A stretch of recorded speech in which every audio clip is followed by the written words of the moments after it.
Iz konzerve ili iz gradela. Tunu je svako kušao, a ono što nije baš svatko pokušala sam ja. Uloviti tunu nije lako, no u jezerima na Murteru najbolje znaju kako. Marinko tunolovac otkriće nam tajne big game-a. Danka stvoren za ribolov. 35 u hladu. Sad smo ispod Blitvenice, na jedno 6 milja na otvorenom i 200 metri ispod nas. I što sve živi ispod nas? Atlantida? Ispod nas ima svega. I tuna, i morskih pasa, i ovih dorado, ili lampuga, i mola, i škampi, svega ima. Znači ovdje je kupati se mila majka? Pa ovdje ja ne bih preporučio nikomu se kupati. Zašto?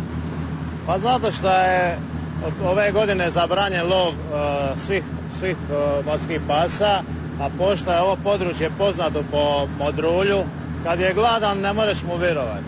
A gladnu tunu valja namamiti finom spizom. Tuna voli srdele, srdele će i dobiti. Na moru pomažemo kolegi tunolovcu. Primopredaja je obavljena, brodimo dalje morskim širinama. Da smo na jedrilici, rekla bi, razapeli smo jedra. A pošto smo na brodu za big game fishing, razapeli smo tunje.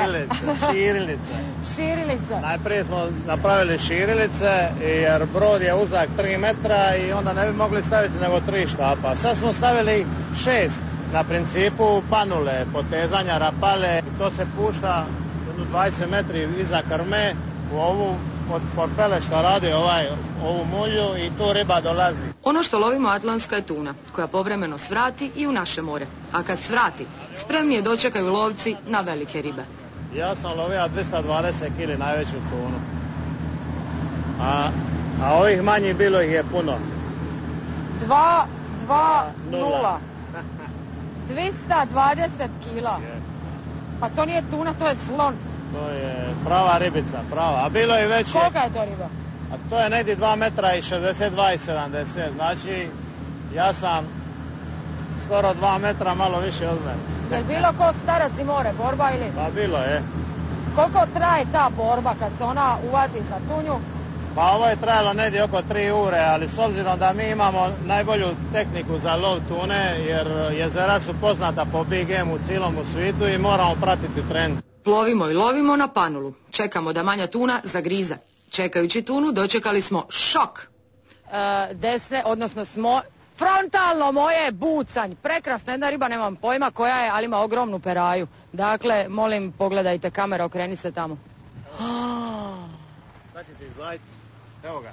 Bucanj s perajom nalik na onu morskog psa, pučinska riba. Ljena i nepokretna. Ne love ga jer mu je gorko meso, pa opušteno ljenčari na površini mora. Toliko je trom da brodovi često o njega zapnu. Bucanj bye bye, mi odosmo loviti dalje. Iako je na ovom lovištu mnogo tunolovaca, ovdje vlada harmonija. S obzirom da je ovo velika vrućina i sumaglica je, pa se ne možemo u daljini vidjeti, ali se možemo čuti. Onda preko stanice imamo svoj kanal gdje se čujemo. I ko prvi lovi ribu, on će zvati, znači daće mi poziciju na GPS-u i ja odmah isti moment vozim tamo, znači da tamo ribe ima. Mi sad tražimo ribu. 14 milja od nas jedan je lovac, tunolovac, ulovio tunu. Jurimo prema njemu, nadi da ćemo i sami uloviti kakvog kapitalca. Miro je sa svojom nabrijanom opremom i luksuznim brodom od 1.000.000 eura ulovio 50 kg žive vage. Ove godine tek počinje sezona, ovo je prva. A lani? A lani je bilo tako, 120 kila tako. Bravo, a znate šta smo mi vidjeli? Šta smo vidjeli mi? A bucnja. Bucnja smo 2 vidjeli, komada 2. Da, i ovako su radili perajama. A? I snimili smo ih. Pozdrav Miro, tuna zove. Valjda će i nas sreća snaći. Mijenjamo tehniku, s panule u pokretu prelazimo na tapkanje u mjestu. Sad smo panulali cijeli dan, sad ćemo malo zabrumati ovdje. Zabrumati, dajte da vas razumijem. Zabrumat ćemo, malo ćemo toriti, malo ćemo bacati srdelu u more, pa će onda dojti tuna velika. Na našu veliku udicu, da sad smo male potezali pa nije bilo... Kako ovo, jel ovako baci sam skupo s kašotom ili? Sad ćemo mi to pomalo kidati i moriti. A čekaj, a nije red, ja mislim da se to ipak treba očistiti.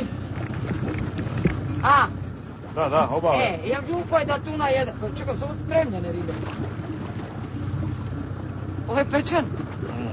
Ha? Friško pečena. Uvijek na moru poludi. Znači, kako sad? Na? I dok se ja zafrkavam, profesionalac posao shvaća ozbiljno. Iako nismo imali sreće nakon cijelog dana, ovaj lovac ne gubi nadu. A još ćemo po ure, ovo sunce je palo, pa ćemo pomalo doma. Mora bi da je do mene. Žensko na brodu kažu nevolja je. E pa ako je tako, više neću niti pokušavati.